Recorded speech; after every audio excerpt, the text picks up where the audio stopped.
இப்போ நான் ஒரு கேள்வி கேட்க போறேன். நீங்க தினமும் கேட்கிற ஒரு சத்தம் உங்க வாழ்க்கைய கொஞ்சம் கொஞ்சமா மாத்திக்கிட்டே இருக்குன்னு சொன்னா நீங்க நம்புவீங்களா? கார லாக் பண்ணும்போது பீப், சீட் பெல்ட் போடலனா பீப் பீப் பீப், மொபைலோட நோட்டிஃபிகேஷன் வந்தா டிங், ஏடிஎம் டிரான்சாக்ஷன் முடிஞ்சா பீப், மைக்ரோவேவ் முடிஞ்சா பீப், வாஷிங் மிஷின் முடிஞ்சா பீப். இது வெறும் எச்சரிக்கை சத்தமா? இல்ல நம்ம மூளைக்கு தெரியாம கொடுக்கப்படும் ஒரு கட்டளையா? இன்னைக்கு நம்ம பார்க்க போற விஷயம் ஒரு சாதாரண பீப் சத்தத்திலிருந்து சித்தர்கள் ரகசிய தியான முறைகள், அமெரிக்கா ரகசிய மனக்கட்டுப்பாட்டு ஆராய்ச்சி மற்றும் சிலர் கூறும் உலகளாவிய மைண்ட் கண்டிஷனிங் தியரி வர பார்க்க போறோம். இந்த வீடியோ முடியும் போது உங்க சுத்தி இருக்கிற சத்தங்களை நீங்க பழைய மாதிரி கேட்க மாட்டீங்க.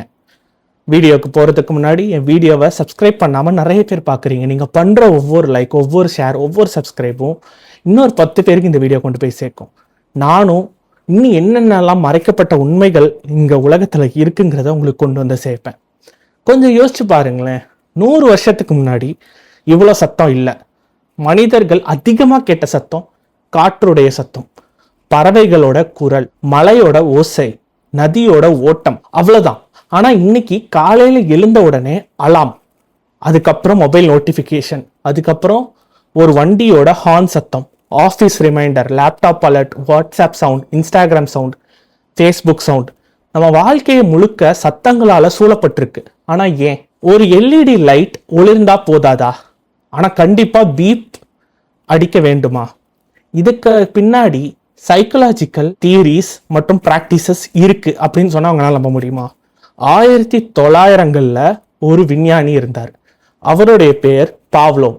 அவர் நாய்களை வச்சு ஒரு சோதனை செய்யறாரு.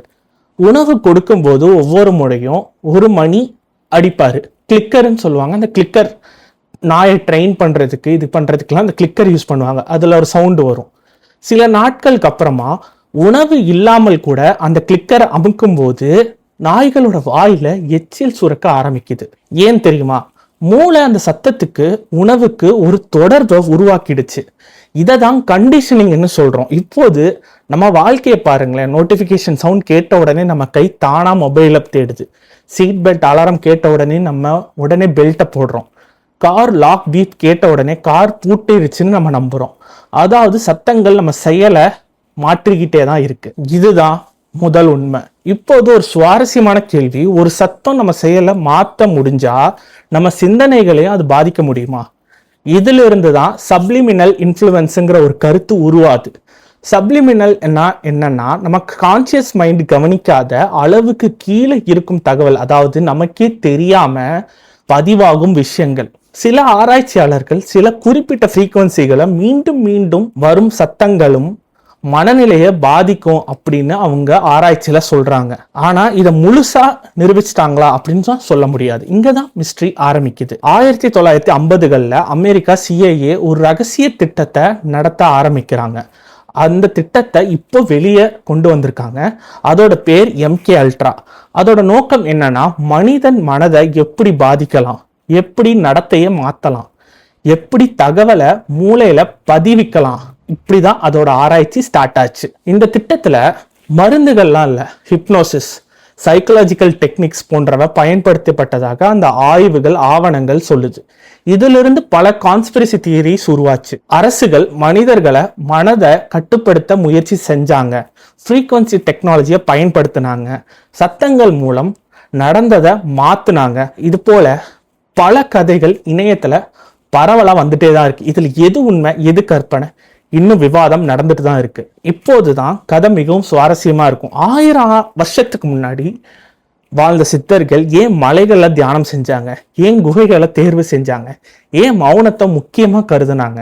சித்தர் மரபுல மனித மனம் வெளிப்புற அதிர்வுகளால் பாதிக்கப்படும்னு ஒரு கருத்து காணப்பட்டிருந்தது. அதனாலதான் மௌனம், பிராணாயாமம், தனிமை, நாதயோகம் இது போன்ற முயற்சிகள், பயிற்சிகளை முக்கியமா அவங்க கருதுனாங்க. சித்தர்கள் சொன்ன ஒரு முக்கிய கருத்து, வெளி சத்தத்தை குறைச்சா உள் சத்தம் கேட்கும். அதாவது வெளி உலக மனதை கட்டுப்படுத்துவதை நம்ம நிறுத்தினா நீங்க உங்க மனசை கவனிக்க ஆரம்பிப்பீங்க.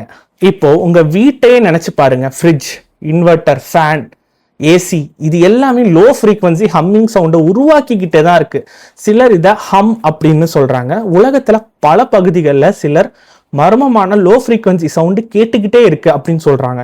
இதுக்கு விஞ்ஞானிகள் பல விளக்கம் சொல்றாங்க. அதாவது industrial machineries, electrical system, environmental vibration. ஆனால் சில கான்ஸ்பிரசி தியரிஸ் என்ன சொல்றாங்க தெரியுமா? இது எல்லாமே ஒரு ஃப்ரீக்வன்சி நெட்வொர்க்கோட பகுதிகள் தான். இதுக்கு உறுதியான ஆதாரம் எதுவும் இல்லை. ஆனால் இந்த தியரி இன்னும் இணையத்தில் உயிரோட தான் இருக்கு. அப்படின்னா நம்ம யாராவது சத்தங்கள் மூலம் கட்டுப்படுத்துறாங்களா? உண்மையான பதிவு அது யாராலையும் உறுதியா சொல்ல முடியல. ஆனா ஒரு விஷயம் மட்டும் உறுதி, சத்தங்கள் நம்ம கவனத்தை மாற்ற முடியும், நம்ம பழக்கங்களை உருவாக்க முடியும், நம்ம செயல்களை தூண்ட முடியும். இதுதான் சைக்காலஜி நிரூபிக்குது. ஆனா சில சித்தர்கள் சொன்னது இன்னும் ஆழமானது. வெளியில என்ன சத்தம் வந்தாலும் உள்ள அமைதியா இருக்கும் மனதை உருவாக்கு அப்படின்னு சொல்றாங்க. அப்போது யாராலும் உன்னை கட்டுப்படுத்த முடியாது அப்படிங்கிறது அவங்களோட கருத்து. இப்போ உங்ககிட்ட ஒரு கேள்வி, நீங்க தினமும் கேட்கிற பீப் சத்தம் வெறும் சத்தங்களா, இல்ல உங்க கவனத்தை அது மறைமுகமா மாத்திர ஒரு மொழியா? நீங்க நல்லா கவனிச்சு பாருங்க.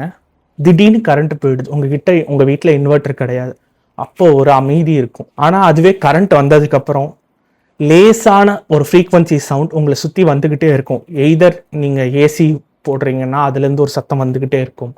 Fan, TV, mixie, grinder, microwave oven, fridge, washing machine எல்லாத்துலேருந்து ஒரு ஹம்மிங் சவுண்டு வந்துக்கிட்டே தான் இருக்கும். ஆனால் அதே கரண்ட் போனதுக்கப்புறம் ஒரு அமைதி கிடைக்கும்.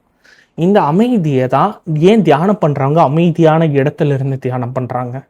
ஏன்னா எந்த ஒரு சத்தமும் அவங்க உள் மனசை பாதிக்கக்கூடாதுன்னு அவங்களுக்கு தெரிஞ்சிருந்தது.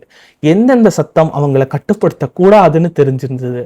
அதனால தான் தியானம் பண்ணுறவங்க தனி அறையில் இருட்டில் எந்தவித சத்தமும் தொடர்பும் வெளி உலகத்துக்கு இல்லாத மாதிரி தியானம் பண்ணும்போது அவங்களோட கான்சன்ட்ரேஷன் ரொம்ப அதிகமாக இருக்கும், அவங்களோட மெடிடேஷன் பவர் அதிகமாக இருக்கும், அவங்க யூனிவர்ஸோட கனெக்ட் ஆகிறதுக்கான வழி சீக்கிரமாக கிடைக்கும்.